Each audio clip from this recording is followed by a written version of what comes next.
Self awareness onion. Self awareness प्याज की तरह होती है जिसमें कई सारी लेयर्स होती हैं। जैसे जैसे आप लेयर्स निकालते जाओगे वैसे वैसे ही आपको रोना आने लगेगा। फर्स्ट लेयर से स्टार्ट करते हैं। फर्स्ट लेयर खुद के इमोशंस को समझने की लेयर। मुझे इस वक्त खुशी मिलती है, मुझे इस बात से खुशी मिलती है, इस बात से मुझे सुकून मिलता है, एक्सेट्रा एक्सेट्रा। ये सारी फर्स्ट लेयर के एग्जाम्पल्स हैं। एक बार जब हम इन्हें अच्छे से समझ लेते हैं तो इन पर काबू पाना भी बहुत आसान हो जाता है। और अगर एक बार हम अपनी भावनाओं को समझ लें तो इन्हें हम अपने हिसाब से चुन सकते हैं। सेल्फ अवेयरनेस ऑनियन की दूसरी लेयर होगी हमारे इमोशंस की वजह जानना।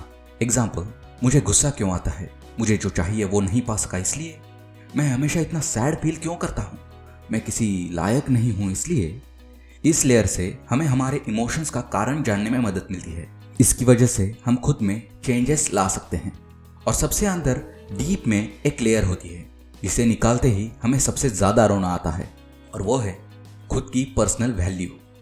मैं फेलियर हूँ या सक्सेसफुल हूँ, ऐसा मुझे क्यों लगता है, मैं खुद को और दूसरों को किस आधार पर जज करता हूँ।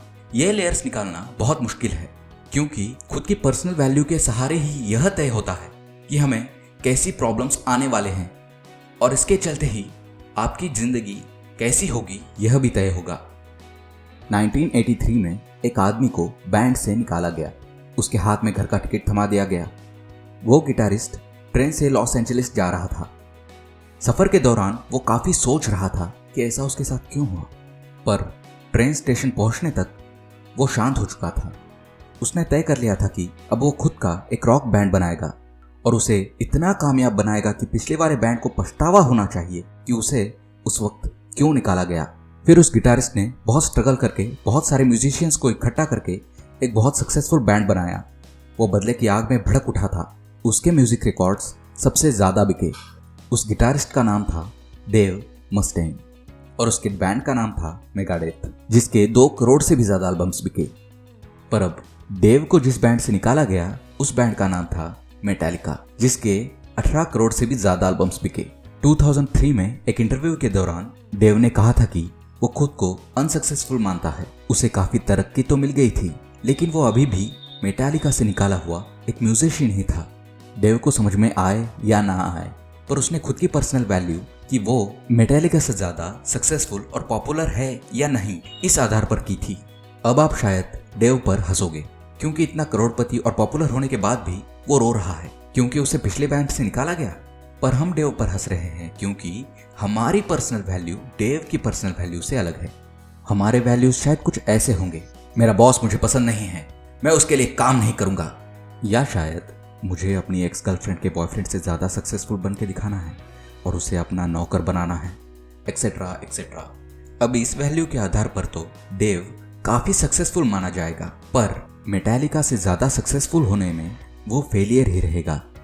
You are always choosing.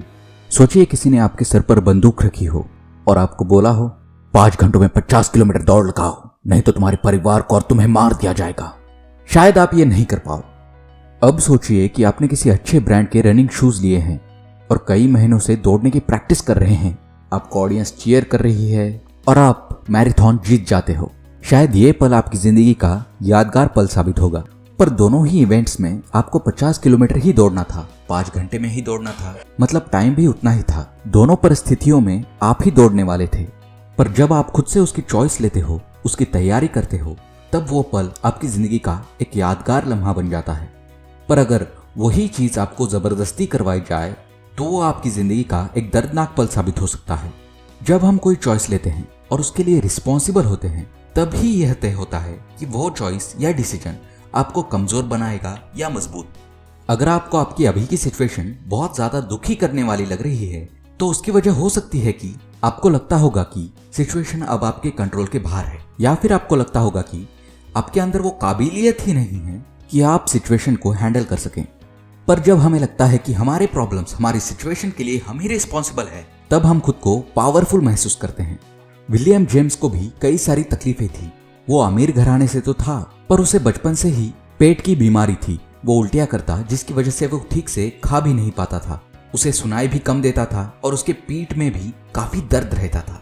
William की इस बीमारी के चलते वो ज्यादातर अपने घर में ही रहता था। उसके दोस्त नहीं थे और वो स्कूल में भी उतना अच्छा नहीं था।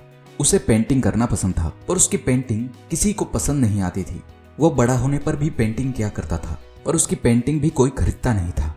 साल बीतते गए और उसके पिता उसको चिल्लाते रहते थे, इतने आलसी कैसे हो, तुम्हें कैसे कुछ नहीं आता, एक्सेट्रा एक्सेट्रा। पर विलियम का छोटा भाई हेनरी एक बहुत बड़ा नॉवेलिस्ट बना। उसकी बहन एलिस भी बहुत अच्छी राइटर बनी और उनमें एक विलियम, एक साधारण इंसान। विलियम के पिता ने उसे हार्वर्ड में एक मेडिकल स्कूल में डाल दिया। उन्होंने उससे कहा, यह तुम्हारा आखिरी मौका है, नहीं तो तुम्हारी खैर नहीं। पर विलियम को हार्वर्ड बिल्कुल पसंद नहीं आया और उसे मेडिकल ब्रांच भी बिल्कुल पसंद नहीं थी। उसे हमेशा ऐसा ही लगता था कि वो खुद को और दूसरों को फंसा रहा है। उसे खुद की तकलीफें सहन नहीं होती थी, वो दूसरों का क्या इलाज करेगा। एक दिन उसने अपनी डायरी में लिखा, मुझे ऐसा लगता है मानो मैं डॉक्टर नहीं पेशेंट हूं। कुछ सालों बाद उसने मेडिकल कॉलेज भी छोड़ दिया। घर जाकर अपने पिता के गुस्से का शिकार बनने से बचने के लिए वो घर छोड़कर चला गया और अमेज़न जंगल के सफर के लिए अपना नाम लिखवा दिया। ये 1860s की बात है। तब एक कॉन्टिनेंट से दूसरे कॉन्टिनेंट जाना काफी जोखिम भरा होता था और सफर में जान जाने का भी खतरा था। पर विलियम आखिर अमेज़न जंगल पहुंच ही गया। तब उसकी असली जिंदगी शुरू हुई। पर वहां पहुंचकर उसे स्मॉल पॉक्स हो गए और उसमें उसकी जान जाते जाते बची। उसके बाद उसकी पीठ में बहुत ज्यादा दर्द होने लगा। उसे इतना दर्द होता था कि उसे बैठना भी नहीं आता था। उसकी टीम भी उसे छोड़कर चली गई। घर कैसे वापस जाए यह उसे मालूम नहीं था। पर कुछ दिनों बाद वो वापस इंग्लैंड चला ही गया। पर उसके पिता उस पर अभी भी गुस्सा थे और विलियम भी अब 30 साल का होने वाला था। उसके पास अभी भी नौकरी नहीं थी। वो जिंदगी के हर पड़ाव में हार चुका था और उसकी बीमारी उसे परेशान करती ही रहती थी। कोई सुधार होने की कोई गुंजाइश नहीं दिख रही थी। उसकी जिंदगी में कई सारी अपॉर्चुनिटीज आई, पर वो उनका कुछ नहीं कर सका। विलियम डिप्रेशन में चला गया। उसके दिमाग में सुसाइडल थॉट्स आने लगे। पर एक दिन कुछ पढ़ते हुए उसने एक डिसीजन लिया।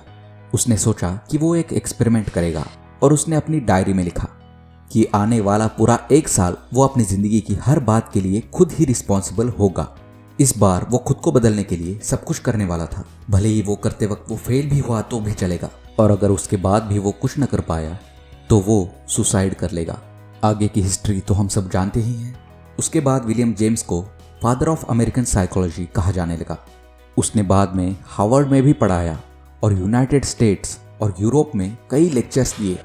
उसने अपनी जिंदगी के उस एक्सपेरिमेंट को रीबर्थ नाम दिया। एक सिंपल रियलाइजेशन समझ में आते ही हम अपनी पर्सनल डेवलपमेंट को काफ़ी बढ़ा सकते हैं कि बाहर का एनवायरनमेंट चाहे जैसा भी हो, हमारी ज़िंदगी में जो कुछ भी होगा उसके लिए हम खुद ही रिस्पॉन्सिबल होंगे। आपको अगर ये वीडियो अच्छा लगा तो लाइक कीजिए, शेयर कीजिए और सब्सक्राइब कीजिए। पाब्लो पिकासो स्पेन में किसी कैफे में एक नैपकिन पर कुछ ड्रॉ कर रहे थे।